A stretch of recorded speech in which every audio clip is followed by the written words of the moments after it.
From Yahoo Finance, this is Ballots and Dollars, a podcast about the politics that affect your pocketbook. I'm Rick Newman. And I'm Alexis Christoforous. Today we are talking about Senator Warren's Accountable Capitalism Act, which is a proposal that would redistribute trillions of dollars from rich executives and shareholders to the middle class with the goal of making big corporations more equitable. And Rick Newman is with me as usual. And Rick, look, the senator is now the front runner for the Democratic nomination. Polls, yep. And if she were to win, this is a big if, but if she were, and the House and Senate were both Democrat, how plausible is it that this agenda, this act, could actually come to pass? It's mind-boggling to contemplate Elizabeth Warren becomes president and then she gets both the House and the Senate become Democratic, like how this would go. Earlier this year, I analyzed most of Elizabeth Warren's economic plans to date. And that was nine major plans, discrete plans, and I think she has 9 new plans since then. And she always has a plan for something. I mean, so I don't think it's very hard to even keep track of all her plans.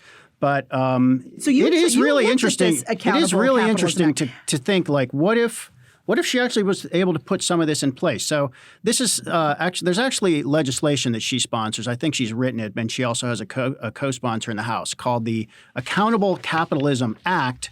So that's the legislation. And then she's also incorporated these ideas into her campaign platform. So just to go tick through some of the basic ideas. Before you tick through it, Did you give this particular piece of legislation or proposed legislation a grade?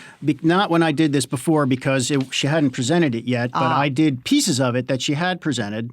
And let's so I'm just curious what kind of a grade you gave her. So I went through and just, this is just me doing it. This is not an established methodology, but stuff like what she calls the real corporate profits tax. This is the tax on all income for big companies above $100 million. She wants to add a 7% surcharge on top of that.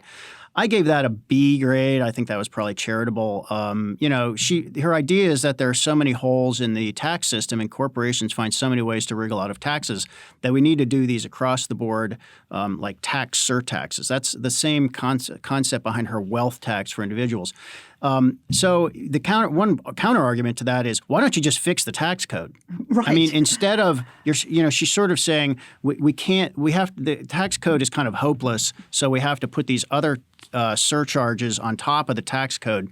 But it's one complexity on top of another, and you can just say, well, if you really, why don't you just go fix the tax code and take away some of the loopholes and tax breaks that are letting companies are doing this legally. We're not in most cases talking about companies that are putting cash in trunks and putting it on steamer ships and shipping it to the Antilles.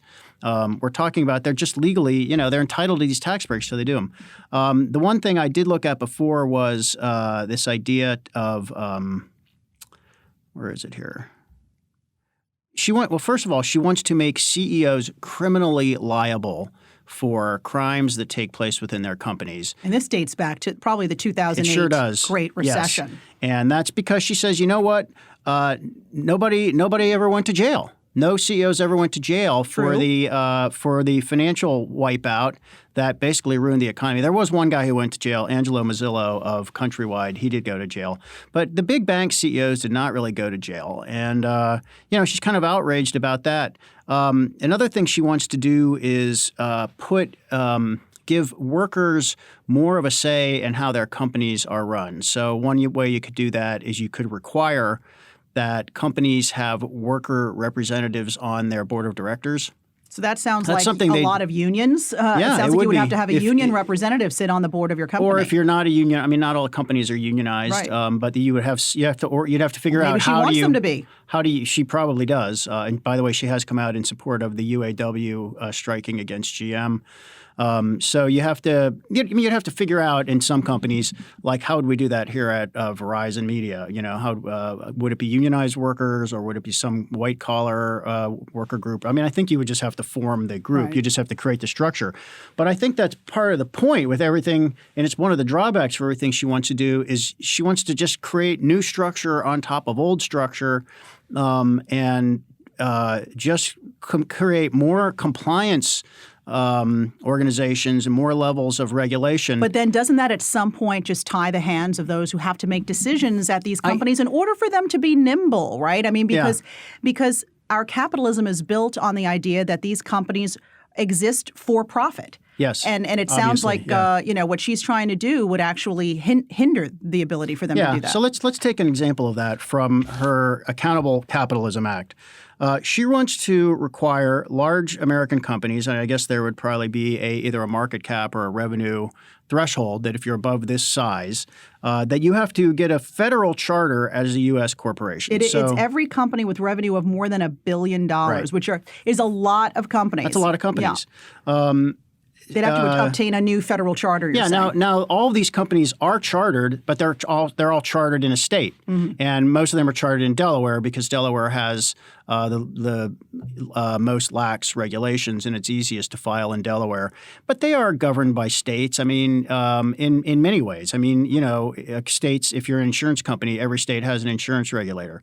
Every one of these companies is subject to OSHA laws and SEC, Securities and Exchange Commission regulations, and there's a long list of things laws these companies have to comply with. And she doesn't say, well, we want to streamline this whole structure and make it easier all along the way while establishing more accountability for the way these companies operate. She just says, we want yet another layer on top of everything that exists. And I think that's a big failing with her plan. Now, if she becomes a nominee, so she's not really catering to general election voters at this point. She is a progressive. She wants to own. She wants to own the progressive wing of the Democratic Party. So she's talking to leftist Democrats at this point, and I guess they love it because she's surging in the polls. If she wins the nominee, she's going to have to change this message because there are a lot of conservative Democrats and independents, and even some Republicans who might be willing to bail from Trump if he ends up being the Republican nominee. But they're going to look at this and say, this is actually really one of the onerous things we actually like about Trump. We don't like the guy, but we actually like the fact that he has eased up on some regulations, kind of focused on making it easier to do business. And I think you also have to separate many of her plans into you have to question these in two different ways. The first question is, are they likely to be politically effective, which means will voters get behind these ideas and give her a rise that might put her over the top? And I think the answer is yes. I think we have to look at the polls and say she is catching on. And voters kind of like what they're hearing here. So maybe things are just too messy with Biden. Now with this whole Ukraine thing, I mean, although he has not been found guilty, he or his son Hunter, of anything. Are we going to spend the rest of this podcast talking about Hunter Biden another and Ukraine? Podcast for another time. But I'm saying it could be one of the reasons why she's gaining some I think it's a lot of reasons. I mean, Biden does seem he's not as sharp as he has been in the past. He does not have a finely honed message the way Elizabeth Warren did. And Elizabeth Warren is running a good campaign. I mean, she has it's a tight ship, She has kind of tapped into the way a lot of voters feel, at least among leftist Democrats. But I just don't think I don't think these are necessarily going to win in a general election. And I also don't think these would necessarily be effective policies. These have to work, or people have to think they're going to work. And if all you're doing is saying, we're just going to put all these new rules on businesses, some people don't care. But some people do. I mean, a lot of voters who are up for grabs are small business owners or people who know small business owners or people who work in a small business. And they know it's hard. I mean, if you're making a 6% profit margin every year if you're lucky, and some politician comes along and wants you to have to comply with all these other things, and you don't have a compliance department, you've got 3 people. Right. And the compliance department is the CEO or the CEO's husband or wife. You look at this and you're like, now I know she has these thresholds, where she's going to it's not going to apply to small businesses, but I'm not sure that's the way people hear it. So some of these thresholds is that she doesn't want the CEO of a corporation to make many multiples of what the average worker's salary is within that organization. Is that one of the things that's part of this act? I think that is a Bernie Sanders idea. Okay. But both Bernie Sanders and Elizabeth Warren, they just hate rich CEOs. they cannot stand CEOs who make a lot of money. Said recently there should be no billionaires. So he did. And although I'm not sure CEOs are the billionaires, I think entrepreneurs are the people who come up with these, who actually start companies that become founders phenomenally of these companies, founders, as opposed to, right. And I think about Jeff Bezos, for example.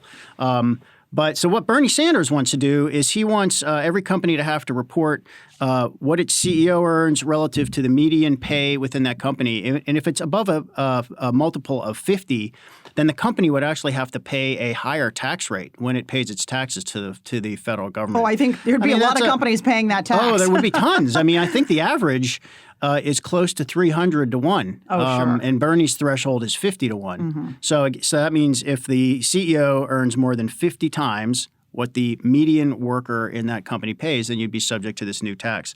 I think Elizabeth Warren is going after that same pot of money, but doing it through her wealth tax rather than a specific tax on companies based on their CEOs.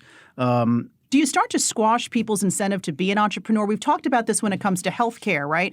When you have qualified, dedicated doctors who say, well, this doesn't work for me anymore because it doesn't pay for me to do this as a career. Will entrepreneurs in the U.S. start thinking twice about having businesses in this country? Sure. I mean, it's economically proven that when the incentives for being an entrepreneur and taking that kind of risk go up, you're going to get more entrepreneurship. And when the incentives go down, you're going to get less entrepreneurship. I don't think the argument is you should have all regulation or no regulation. I think the argument always is what's the right balance. But it doesn't seem like there's a lot of balance in these proposals that Warren is talking about or that Sanders is talking about. I think that what they would say in their defense, and by the way, Elizabeth Warren, you should come on our podcast and defend yourself personally instead of letting me do it for you. You'll do it better. I think she would say, look, we're not going after the little guy. The little guy or woman is still free to go out and start that company that might become the next Google. And we're not going to punish you until you, like you pointed out earlier, until you're making $1 billion in revenue. And by the way, and this is true, healthcare is a giant disincentive to become an entrepreneur and take risks and leave a large employer. I think that is the biggest disincentive we've got going. I don't think that's a case necessarily for a single payer healthcare plan, but I think it is a strong case for some kind of option for people who just don't have good health insurance through an employer. You should be able to go find some insurance relative to what it would cost you at an employer, and we do need to fix that problem. But that's another thing altogether. Well, she's got a plan for that, though. She's got a plan for that, but her plan is basically Bernie Sanders' Medicare for All plan, which is problematic in its own way. I want to go to one other thing in Elizabeth Warren's Accountable Capitalism Act, which is part of her campaign plan. She wants to so if all companies above $1 billion in revenue become federally chartered, then that gives the federal government more tools to police them, according to her, than they have now. And she wants to ensure that U.S. corporations that engage in repeated and egregious illegal conduct may have their charters revoked. So the government would revoke their federal charter, effectively putting them out of business if they engage in repeated and egregious illegal conduct. Now, here's a problem. That sounds okay on paper. Here's a problem I have with that. Well, we already have an elaborate system to prosecute crimes. True. So if that system isn't working, here we go again. Fix the system. Right. It's an addendum to a system that is broken. Right. But also, what does something like this do? It's like saying we're going to tolerate the broken underlying system, and we're just going to put a new system on top of it. Put that over here somewhere. It's like when you pave a road. I mean, the cheap way to do it is when it fills up with potholes. And I know this because there's always an issue where I live in Yonkers, New York. They always want to do it the cheap way, and they always just want to repave right on top of the pavement that's already there. Yeah. That's the cheap way. So you leave the underlying problem and you just pave over it. But at some point, your road gets too high and it doesn't work anymore. Yeah. And at some point, you have to scrape off the first layer of pavement and start over, and that's I think they should be talking about that. That there seems to be like sort of this unstated sense of hopelessness in plans like Elizabeth Warren has. This part is so broken that we have to just pave over it with something else, but the underlying part remains broken. Yeah, good analogy. But also, what about the hundreds and some cases thousands of workers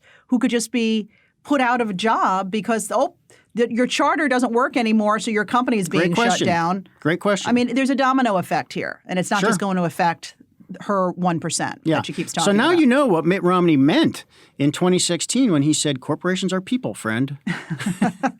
And they really are, because they employ people. They're made up of people. They employ people. Right. I mean, exactly right. So is there anything in there that you think does speak to making corporations more equitable?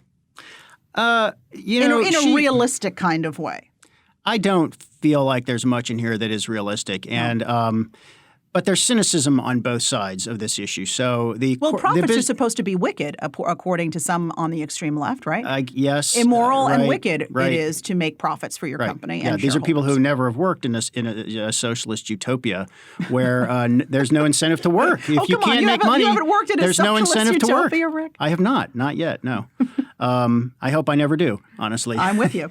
I think what I wish these candidates were talking more about is empowering employees by making sure that they are all ready for the workplace of the future and even the workplace of the present. I mean, we know that we have this giant skills mismatch, which is one of the reasons a lot of middle-class families are falling behind. They don't have the right skills for the jobs that are available. We all know what's happening here. We're moving to a digital economy, a knowledge economy, and GM workers are on strike right now because they want to lock in industrial era assembly line jobs, and General Motors is looking ahead and saying, we don't think we're going to be building too many cars like this anymore, and we're moving over to electric cars that are going to require fewer workers and different skills, and we don't want to lock ourselves into employing these workers that have the skills of today when we're going to need workers with the skills of tomorrow. Mm-hmm. I wish some candidate would be talking about this in an aggressive way and have 19 plans for how to make the U.S. workforce the best workforce in the world and really throw money at it. I mean, I think you have to throw money at it. I think you would have to give there need to be real resources. Yeah, absolutely. Yeah. Not these sort of lame job retraining programs we have now that generally are not working. I think you would need to. In your view, these should be federal programs, or no? Leave it to the device of the private or the publicly traded company, private company. The federal government has the ability to jumpstart programs or apply seed money that states and cities could. These are effective. These are administered most effectively at the state and often the city level. But do some things that are going to really produce a better workforce. I think another thing that the government could do, if you want to talk about benefits for people, provide relocation assistance so people can get out of the places where the jobs are leaving and go to the places that are creating the jobs. I mean, Detroit's a very good example of that. So you do get a problem if you do that, which is, well, if you take away the few remaining people who are working in those what communities, happens to that community? Somebody's still left behind. Right. And it's not an easy problem. I mean, there are other candidates who have had ideas like you should require a certain portion of digital business to be in shrinking communities. So you create a federal incentive that, set up when Google needs a server farm, set it up in West Virginia. Build and create incentives like that and just set them at levels to make it happen. Well, when Amazon had its big Q2, or HQ2, competition, if you will, and all of these cities scrambled to say, please, come into my backyard. Sort of goes along the same. Yeah, same thing. And where did that end up? It ended up in Washington, D.C., which doesn't need the jobs. There are, and part of it actually looks like it's kind of ending up in Nashville, which is also doing great on its own. How do you get some of those jobs? I mean, so Amazon doesn't want to go to someplace. They want to go where they're going to find all the workers they need. Exactly. But you got to get the workers with that talent to other places. Well, maybe that goes hand in hand with your program that would move the workers to these other places, right? So find your talent and then move them to the city that actually needs the boost. Yeah, or create incentives for the companies to go where those workers are and then help those workers establish those skills. None of this is easy, but also, creating a single-payer healthcare system isn't easy either. I mean, Warren and Sanders aren't coming up with ideas like this. They're willing to commit trillions of dollars of taxpayer money in ways that is mostly take from the rich and put it into programs that are going to help people who are less well off. That might work great. It might not work great, but it all depends on. I mean, the rich can frankly afford to to pay more in taxes. That's not a problem, frankly. But the problem is whether the government would actually use that money wisely. That's a big problem. Do the right thing. All right, we're going to leave it there for this edition of Ballots and Dollars. Thanks so much for joining us. As always, be sure to rate and review what you just heard and follow us on Twitter at Alexis TV News. And at Rick J. Newman. We'll see you next week with a brand new episode.